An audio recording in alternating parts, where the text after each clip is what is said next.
wasiirka wasaaradda horumarinta kheyraadka biyaha Soomaaliland Saleebaan Cali Koore oo wehelinayaan gudoomiyaha banka dhexe iyo mas'uuliyiin kale oo safar shaqo ku jooga magaalada Burco ee xarunta gobolka Togdheer ee Saaka waxay xariga ka jareen mashaariic kala duwan oo hirgelisay wakaalada biyaha ee magaalada Burco munaasabad ka qabsoontay barxadda hore ee wakaalada biyaha ee magaalada Burco isla markaasina wasiirku xariga kaga jariyay mashaariicdan hirgelisay wakaalada biyaha ee magaalada Burco ayaa waxa halkaasi goob joog ahaa maamulka gobolka iyo ka degmada Burco iyo sidoo kale mas'uuliyiinta wakaalada horumarinta biyaha ee magaalada Burco ugu horeyntii waxa halkaasi ka hadlay isla markaasina mashaariicdan ay hirgelisay wakaaladu faahfaahin ka bixiyay maareeyaha guud ee wakaalada biyaha ee magaalada Burco Cabdixakiin Maxamed Maxamuud waxa yaala qalab kala duwan oo bangigu wakaalada hore ugu mariyay inuu lacag ka sii bixiyay oo alaabta ku soo iibsanay taasoo aanu iska jarro maalin walba oo bishii afraad noo socoto oo 12 biloodna ku jaango'an 12 months bishii afraad baa noo socota lacagtaas waxay ahayd $160,000 iyo 600 oo bangigu naamaahiyay lacagta waxaan soo siisanay qalabka arkaysaan oo ka kooban 1936 xabo beeban 8 ilaa 1 inch waxa kale oo soo siisanay 3 mishiin oo waaweyn kuwa halka ku arkaysaana oo 3 mishiinka koowaad iyo 350 kFA iyo 50 kFA iyo 66 kFA waa 3 mishiin waxa kale oo yaraan halkan noo yaala 3 bam oo kala ah bamka 22 motoriska 10.5 laba midho 17 waxa kale halkan noo yaala cagaf aaran ugu talagalay inaanu biyaha magaalada anagu cagaf faro lahayn inaanu biyaha magaalada wixii dhiman ku qabtiro waxa kale oo saaka noo diyaar oo iyagana aanu halka ka dhigi doono wakaaladu fulinaysa qalabka halka yaala alaabta ku baxday waxa weeye 180 iyo 189 oo dollar baan soo siisan lacagta wakaalad bangigu naanahayna wuxuu ahaa 160 shilin sidoo kale waxa iyaguna halkaasi ka hadlay barasab ku-xigeenka gobolka Togdheer ahna kusimaha barasabka Maxamed Cabdilaahi Nafaqo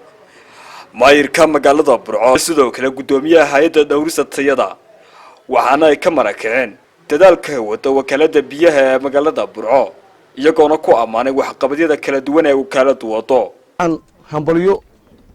uga diraya halkan marka ugu horeysa iyo wasaaradda biyaha dhamaanba waxaan kale oo ka iftiiminaya halka maareeyaha biyuhu wuxuu inoo sheegay waxyaabihii ay u soo iibiyeen wakaalada iyo cidda u fududeysay ama lacagtii ama waxaan idin sheegayaa iyo waxtarka gudoomiyuhu kuma koobna wakaalada biyaha Burco laba meeloodba dhaqaaluhu laba xafiis bay leedahay oo dhaqaalaha lagu waro la yar tilmaamo meelo kale waa jira laba meelood oo kaliya ayaa dhaqaalaha inta ku soo urura marka laga reebo wasaaradda maaliyadeed waa dawladda hoose degmada Burco iyo wakaalada biyaha wasiirku waa shaqeynaya aad buu shaqeynaya meelal badan iyo dadaal badan buu keenay isagana waan mahadnaqayn dhalinyaradan wakaalada shaqadoodii bay ka soo baxay qofku markuu shaqadiisa ka soo baxana waa congratulation baa leeyahay wallahi hambalay maanta inaan xafladan ka soo qayb galno horumarkan ay sameysay muxuu wakaalada biyaha ee Burco ku hambalyeynayna hadii Ilaahay ka dhigo waana ugu mahad celinaynaa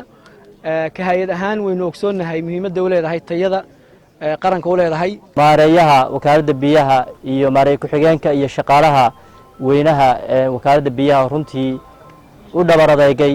firfircooni dheeriya iyo horumar badan oo la taaban karo runtii ku soo kordhiyay wakaalada iyagana waxaan leeyahay jazaakumullahu khayran intaasi kadib waxa iyaguna halkaasi ka hadlay wasiirka wasaaradda horumarinta kheyraadka biyaha Soomaaliland Saleebaan Yuusuf Cali Koore iyo sidoo kale gudoomiyaha banka dhexe Cali Ibraahim Jaamac Ali Baghdadi waxaana ay ka marakeen iyagoona ka marakacay dadaalka wada wakaalada biyaha ee magaalada Burco isla markaasina ku bogaadiyay inay waxqabadyadooda halkaasi ay ka sii wadaan banku runtii saala sheegay uu sii maalgeliyay oo micnu ma anaga lacagta bixinay waanu sii horumarinay markaan si sax u dhigo lacagtii badnayd ee banka soo gashay ee dad badan yiraahdaan lacagta meesha lagu ururiyaa ama jiirba ku cunay waxaanu ku maalgelinaa ama sii horumarinaa mashruucyada dawladda haddii bankii Soomaaliland maanta $200,000 lacag ku dhow ku invest gareeyay wakaalada biyaha oo waliba leh waqti go'an oo ah hal inay lacagta ku soo celiyo horumar la gaaray oo aan jiri jirin biyaha banka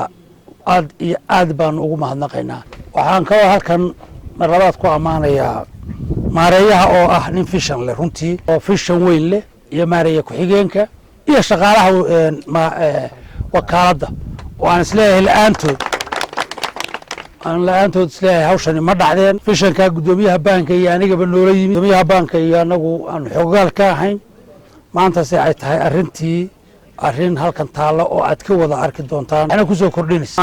arrintan halka u joogno tan oo kaliya ma aha mashaariic fara badan bay wakaalada marka maalintii hore nin maareeyaabaa resignation ka soo dhiibay ninkaa maareeyihii wax weyn buu qabtay baa laga baqay wakaaladu dib u noqoto oo maareeyihii hore loo darsado dardaaranka ugu badan maalinta ee jirtay waxay ahayd amuu ninku halkii uu maareeyihii hore ama dib uga soo noqo laakiin maanta waxaa la markhaati ka nahay inay hore uga intaasi kadib wasiirka wasaaradda horumarinta khayraadka biyaha Soomaaliland Salebaan Cali Koore ayaa waxa uu xadhiga ka jaray mashaariicdan ee hirgelisay wakaalada biyaha ee magaalada Burco isaguna wasiirku dhagax dhigay goobo kala duwan oo lagu soo kordhin doono wakaalada biyaha ee magaalada Burco wasiirka iyo wafdigan uu hogaaminayo iyo sidoo kale mas'uuliyiinta wakaalada biyaha ee magaalada Burco waxa kale oo ay kormeer ku tageen qaar ka mid ah ceelasha biyaha ee magaalada Burco kuwaasi oo muddooyinkii u dambeeyay dib u habeen laga waday isla markaasina la soo gabagabeeyay dib u habeentaasi laga waday ceelasha biyaha ee magaalada Burco Cabdiraxmaan Cabdilaahi Xasan Camar telefishinka caalamiga ee Som News magaalada Burco